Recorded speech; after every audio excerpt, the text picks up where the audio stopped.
Hello everybody, we are dealing with the 12th problem of Irido and this is problem number 1.12. The problem is stating 3 points are located at the vertices of an equilateral triangle whose side equals A. They all start moving simultaneously with velocity v constant in modulus, with the first point heading continuously for the second for the third, and the third for the first. How soon will the points converge with each other? So this is the problem which we have. To begin the problem, I will first of all draw the diagrammatic situation, and then I will try to explain what the problem is actually asking, and then we will go for the solution of the problem. So we can consider that the three particles, particle 1, 2 and 3, are situated on the vertices of an equilateral triangle whose side we are considering as A. So over here the particle 1 is heading towards point 2 or particle 2, and particle 2 is heading towards point 3, while particle 3 is heading towards point 1.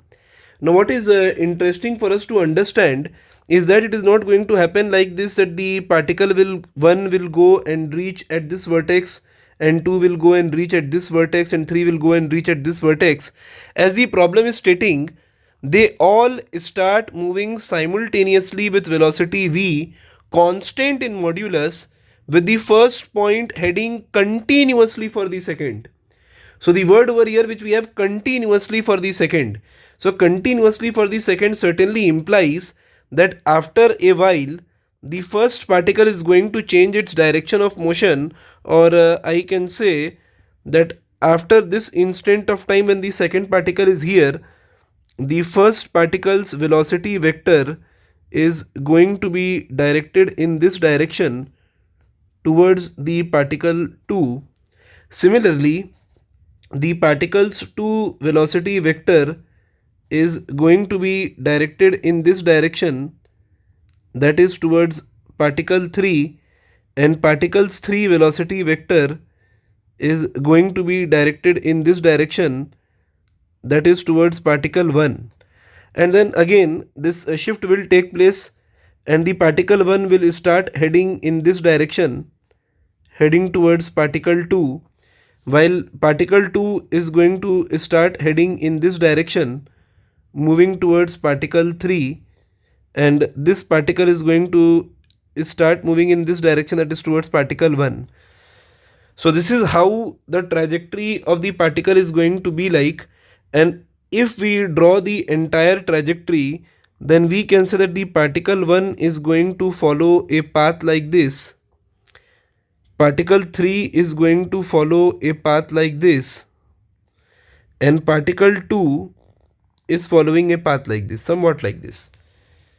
So we can say this is how the motion is depicted when the question is stating the first point heading continuously for the second for the third, and the third for the first. This is what the problem wants us to understand, that one particle is always chasing the other particle. This is the trajectory going to look like. So over here we can depict it like this. So this is how I have drawn trajectory of the particles, and then we are trying to solve this problem in the most easiest way possible. So over here we can say that if this is the first particle which we have, and this is the second particle, that is we have this one as the first particle and this one is the second particle. So I can say that instant of time when first particle is meeting the second particle is the same instant of time when the second particle is meeting the third particle, or we can say that is the time which we are looking for. So if we calculate the relative speed between particle 1 and 2, then particle 1 is heading in this direction with the speed v, and the component of velocity of particle 2 is v cos theta in this direction, or v cos 60. Therefore we say that the v relative is v plus v cos 60, that is we get 3v by 2. And the relative displacement is equal to a, which is the side of the equilateral triangle, and therefore the time interval in which the two are going to meet is going to be a upon 3v by 2, and hence we say that the answer is 2a by 3v, and this is the answer which we are looking for. The time or how soon will the points converge with each other. So this is the time which we are looking for, and this one is problem number 1.12 of IE Rudolph.